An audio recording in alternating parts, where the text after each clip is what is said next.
14 मई सन 2024 का वो दिन होगा जिस दिन शाम के 5:54 को भगवान सूर्य नारायण प्रवेश करने जा रहे हैं आपके कैरियर के भाव पर। इनका ये गोचर रहने वाला है पूरे के पूरे 14 जून तक के, अर्थात 1 महीने का ये गोचर होगा। माना जाता है कि यदि आपको देखना है कि मेरा 2.5 साल का समय, 3 साल का समय कैसे जाएगा, देख लीजिए भगवान शनि के गोचर को, गुरु के गोचर को और साथ में राहु केतु के गोचर को। लेकिन आपको यदि डिसीजन लेना है कि मेरा 1 महीना कैसे जाएगा, तो देख लीजिए भगवान सूर्य नारायण के गोचर को। ये आपके कैरियर के भाव पर उपस्थित हुए हैं। जानते हैं कि कैरियर में क्या क्या उम्मीदी हमें दिखा पाएंगे। एक ऐसा प्रभावशाली गोचर होगा ये जहां पर विशेष उपलब्धियों की प्राप्ति संभावित है। कैसे होगी, क्या होगी, इसी बात को हम समझने वाले हैं।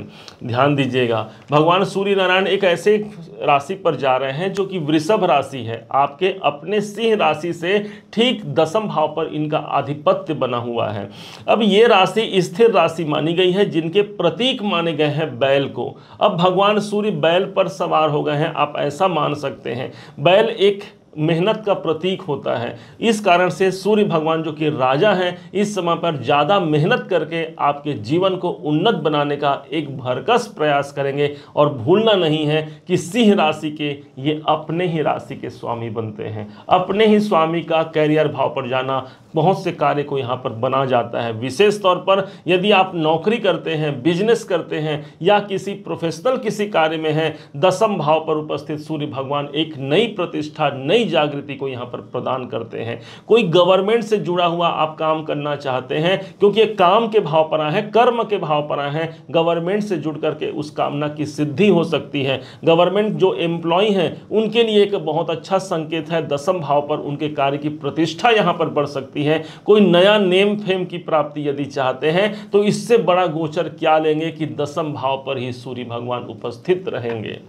एक ऐसा स्थान जहां पर स्थिरता कायम होगी, अर्थात जो प्रतिष्ठा, जो सम्मान, जो उपलब्धि मुझे प्राप्त होगी उसमें स्थिरता रहेगी, क्योंकि स्थिरता की राशि पर यहां पर विद्यमान रहेंगे।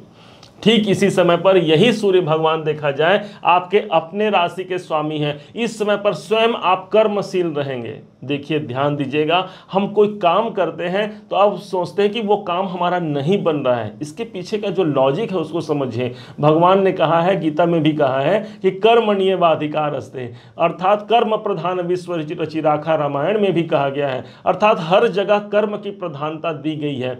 हर व्यक्ति कर्म करता है, तो भाई कमी उसमें क्या रह गई, किससे सफलता नहीं मिलती।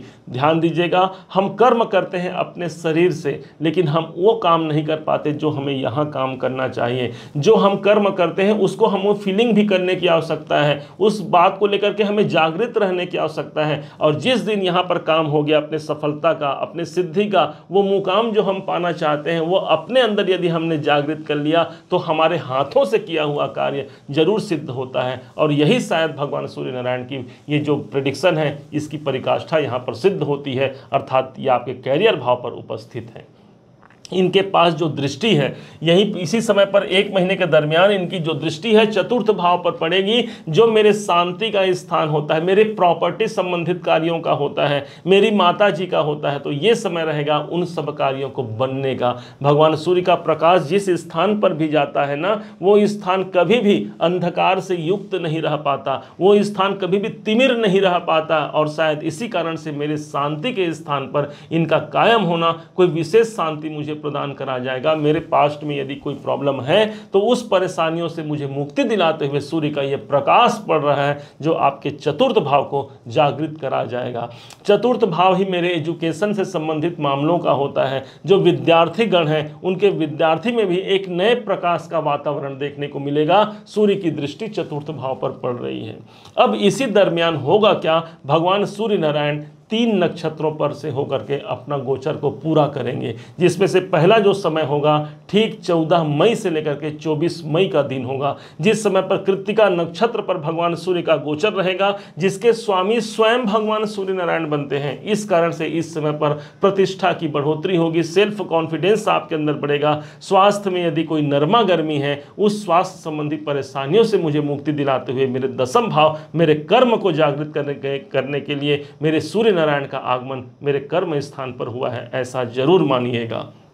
अब इसके बाद होगा क्या, जैसे ही 24 मई से लेकर के 7 जून का समय आएगा, यही सूर्य भगवान प्रवेश कर आ जाएंगे रोहिणी नक्षत्र पर, जिनके स्वामी होते हैं चंद्रमा। और चंद्रमा को देखा जाए आपके 12वें घर के स्वामी हैं। एक ऐसे नक्षत्र पर प्रवेश करने जाएंगे जो अपने आप में एक शांति है, एक परिवर्तन है। यदि आप विदेशों में रहते हैं वहाँ या उस संबंधी वहाँ से जुड़ करके आपका कोई काम चल रहा है, या ऑनलाइन संबंधी किसी काम में आप संलग्न हैं, एक नई जागृति देखने को मिलेगी। अर्थात द्वादश भाव से ये सूर्य भगवान हमें रिजल्ट देने वाले हैं।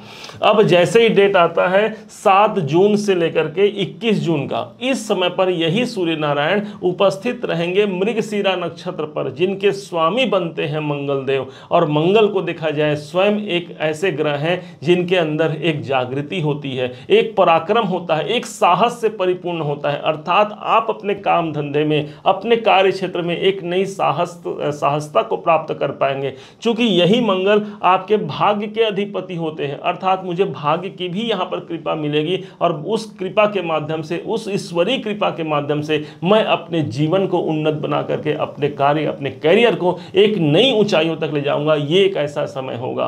मन में एक डाउट आ रहा होगा ना कि भाई ये एक महीने का समय है, ये पॉजिटिविटी मात्र 1 महीने तक रहेगी, लेकिन नहीं, आपको बता देते हैं कि यहाँ पर देवगुरु बृहस्पति भी यहाँ पर विद्यमान है। आप सबको पता है कि देवगुरु बृहस्पति अभी अस्त अवस्था में चल रहे हैं। इसी भगवान सूर्य ने उन्हें अस्त किया था, और जाने से पहले अर्थात इस गोचर काल में जाने से पहले भगवान सूर्य नारायण ठीक 2 जून का वो डेट आएगा, जिस दिन यही उदय अवस्था पे आ जाएंगे देवगुरु बृहस्पति, और भगवान सूर्य एक घर आगे चले जाएंगे, आपके इनकम भाव पर चले जाएंगे, और पूरे 1 साल तक देवगुरु बृहस्पति आपके कार्य को संभाल करके रखेंगे, आपके कर्तव्यों को संभाल कर रखेंगे। आपके जो सेवा आपने किया है किसी औरों के लिए, उसका एक एक पल का हिसाब देने के लिए देवगुरु बृहस्पति तो आपके 10वें भाव पर समाहित हैं ही।